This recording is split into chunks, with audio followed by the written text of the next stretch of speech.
Hello ladies and gentlemen, this is T-Bone here bringing you another episode of State of Play.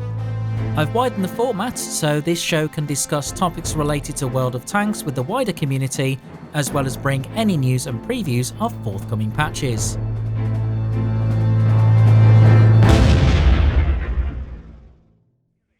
Today's episode is a response to Rita Gamer's post, highlighting a forum post from Wargaming. The post asks for 3 things that you would like to see changed in World of Tanks and why. Now, let me be clear about this. I know the title is Please Fix World of Tanks. I'm not saying the game is broken, but it definitely needs a fair amount of work for it to be the game I would like to see and continue playing. I'm not some salty new player who has played 1000 games and quit once the game's grind gets enough. So far, I've clocked over 8,000 battles, I'm part of Sir Havoc's community and have improved substantially since joining them. I've invested a lot of time and a considerable amount of money as well. I'm not saying World of Tanks is a bad game, far from it. There are a lot of things that keep me engaged and keep me playing. However, there are things I would like to see changed and improved upon. There have been times where I felt tempted to throw my PC out of the window in frustration, or put salt and pepper on my keyboard and have it for breakfast. And yet, there is something intrinsic about the game that keeps me playing. While Wargaming may place a restriction of 3 things, there are more than just 3 items that would be on my to-do list if I was part of Wargaming's development team. However, in the spirit of the survey, I will keep this to my top 3 points. Now, I must stress that this is my opinion of what needs to be addressed. So, without further ado, let's start with the first one. Optimization and stability. About a year ago, I built a fairly powerful gaming PC with an Intel i7-4790K, 16GB of DDR3 RAM, and 2 AMD HD 7990s in Crossfire. While it is not at the cutting edge of PC technology, it is still a fairly powerful machine. It certainly does highlight games that have been well optimised to take advantage of PC hardware. Games like Tomb Raider, as an example, run easily at over 1 to 200 frames per second on ultra settings, whereas there are other games where I'm lucky to squeeze 40 to 50 frames per second.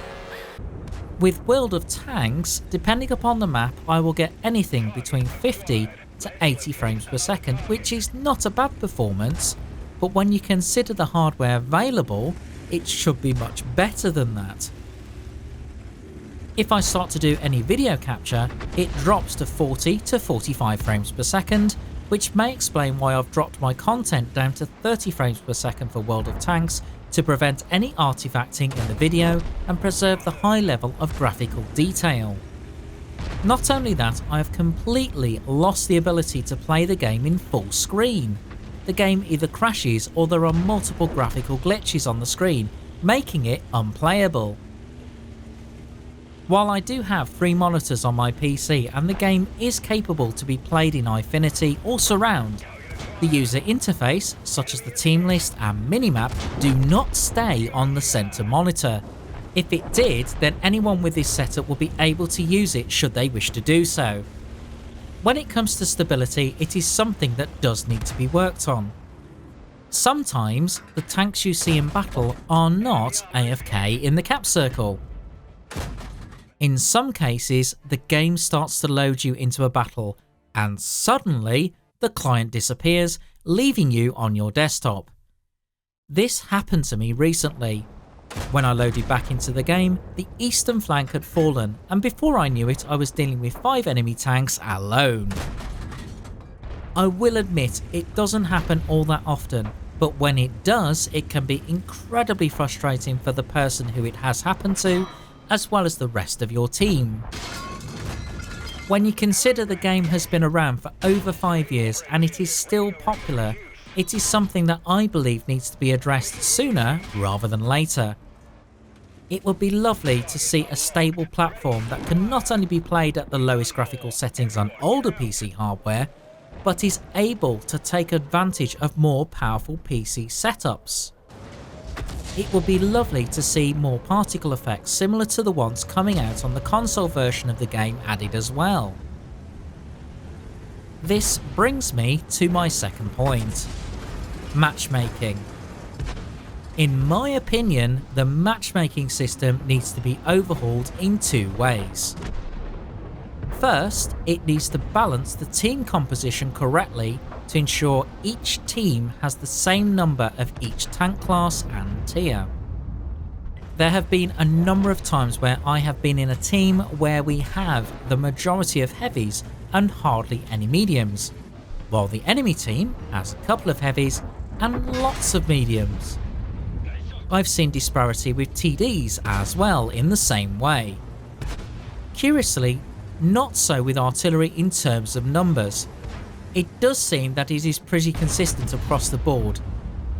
Although there are significant problems with artillery, it is something that I can address in another video.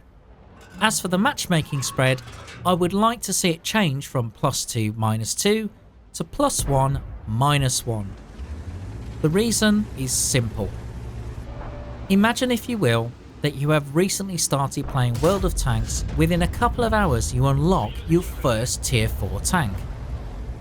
While the matchmaker is kind to you in the beginning, before you know it you're in a tier 6 game in a tank that isn't very well armoured and may just about be able to penetrate the armour of enemy tanks if you fire premium ammunition.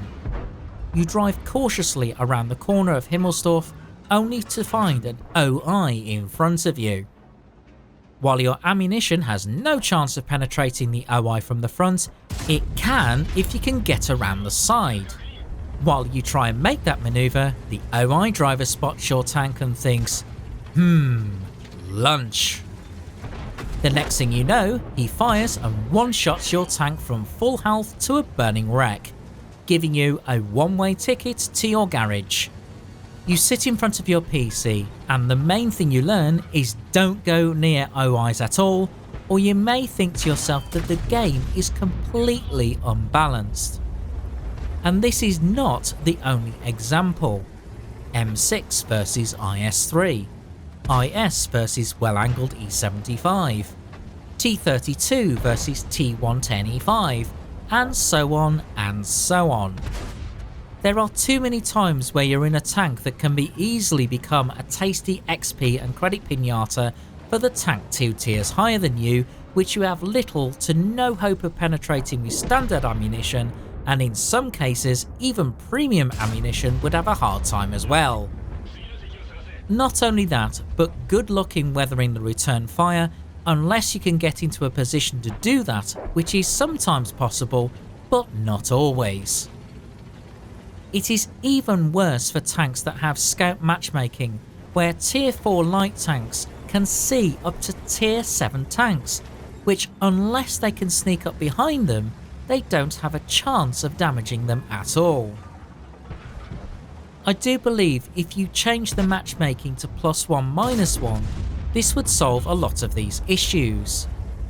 I'm not under any illusion that tank balance would need to be addressed to accommodate the new matchmaking spread, particularly in terms of penetration and alpha damage, but it would make for a fairer fight in my opinion. If you do rebalance tanks, Wargaming need to be brave and stand their ground against a community that is resistant to change. There are some that would argue for a skill-based matchmaking system, and I believe the argument has some merit. It is rare that I'm in a random battle and it is a close fight. The common score seems to be around 15-5 or worse than that all too often. Perhaps some sort of ranking system for players would work, but my concern is how much the player base will be split by such a system and how long it would take to get into a game. This leads me to my third and final point: maps. If you have ever played games like Smite, Heroes of the Storm, League of Legends or Dota, at the moment there are some similarities to World of Tanks. You may be surprised to hear that, considering that MOBAs are generally 5 versus 5 battles. Unless you play certain game modes, World of Tanks is mainly 15 versus 15. The main similarity to these games are the maps at the moment. A lot of them have lanes or corridors where tanks consistently go, with no-go areas on the map in early to mid-game unless you want to return to the garage quickly. Steps is a great example of this, with heavies fighting over the southwest corner, with the north spawn heavies hoping to get to the rocks in that corner without getting too badly damaged, while the mediums head over to the eastern side of the map. Light tanks may push aggressively up the middle road, but they generally don't last long at all, with TDs camping at the back hoping to get some sniping done, which they can't unless they get more involved in the fight. The fact is, a number of maps fall into this corridor design and need to be changed to allow for a more dynamic battle. Maps need areas for heavies to brawl, as well as support heavies that love hold down positions to really take advantage of those. They need opportunities for medium tanks to sneak up and outflank the enemy, catching them by surprise. Light tanks need better opportunities to have concealment, allowing them to provide reconnaissance for their team without committing suicide. While TDs need to have positions where they can be in concealment and contribute to the fight in a meaningful way. I would like to see the number of maps increased in lower tiers as well, with some maps restricted up to tier 6. Mines is a great example of a map that works well up to this tier, but really starts to feel small in tier 8 tanks and higher with 400 plus meter view range. I would like to see larger maps enter the game as well. I would say 1500 by 1500 meter maps for mid and especially high tiers would be great to see. I realise that there are some tanks like the T95 or the Mouse that are very slow and would need a helping hand. However, there is nothing stopping Wargaming from having spawn points for slower vehicles which put them into the action sooner rather than later. Certain maps, like Mittengard, definitely need to be either reworked or removed from the game to make them function in the way that I've described above. It is the World of Tanks equivalent of British Bulldogs in its current state, as tanks rush into the town hoping not to be taken out before they get there. Now, there are other things that I would like to add regarding game balance, toxic community, and an idea related to field commanding and clan wars. I will talk about those in other episodes and see what you think. So if you've made it to the end, then I thank you very much for watching. I would love to hear your constructive opinions on this issue, which can be brought up and discussed. I will be submitting this video to the forum as my answer to the survey, the link of which is in the video description below. That just about brings this video to a close. In the meantime, take care and enjoy your gaming. This is T-Bone logging off.